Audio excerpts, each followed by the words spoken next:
From the station with the most local news in our West Michigan, Fox 17 News at 10 starts right I've had now. a lot of training. We do a lot of training and scenarios at Tech, and we just went over our final exams last week, and we had a pediatric scenario. Yeah, and good timing. Little did she know she would have that real-life scenario this weekend. A senior at Holland High School credited with helping to save a little boy from choking.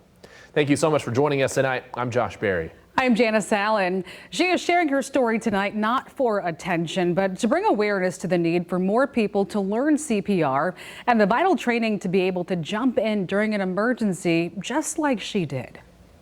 In the moment, it just happened, and everything I needed to do, I did do. Giselle Torres is ending her high school career on a high, having saved a life this weekend. She's willing to do anything that it takes to get the job done.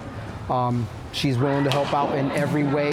So I'm really not surprised that it was Giselle that jumped into action when the time came. The standout softball player practicing with her team indoors Monday, still reflecting on the major save she made off the field Saturday. We were having a good time. A few minutes before, I just seen this little kid riding his bike around the parking lot, and he was completely fine. Giselle and her team had been having fun at their custom car and bike show when that little boy began to choke. I heard somebody call for help, and me and one of my close friends got up and we ran straight to the kid. The team's training and time at the tech center coming to the rescue. I've been trained in CPR 3 times. Last year I was in the public safety class at Tech. I told the parents that I was in an emergency medical services class and that I could help them, and the dad gave me his little boy right away. Giselle quickly adapting her technique to fit the situation. When you get to a certain age, children under the age of 1, you do 5 firm pats on their back and 5 compressions to their chest to try and dislodge the object. And as they get older, it changes. Well, this little boy was 2 years old, and he was on the smaller side, so I did use the infant version of it on him, and it worked. Relieved parents reunited with the little boy, who was able to go back to playing at the car show. The mom was just so happy. She said she was thankful that I was there, and she was on the verge of tears, telling me how thankful she was for me being in the right place at the right time and being willing to help and being so calm. Giselle grateful she was trained and in the right place at the right time. I always thought I would be scared of having to do it on a real child, but in the moment it was just natural. I think it just feels odd to be called a hero, because it just feels like, you know, I have the skill set and I've been training for this for about 8 months now.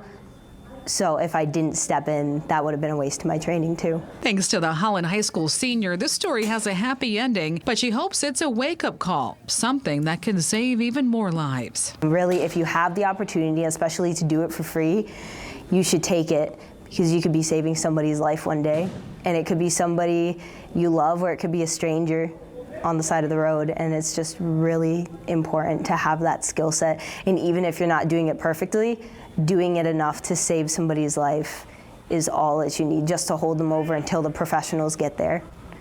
It's really something important that I think more schools should offer 2 CPR classes for their kids.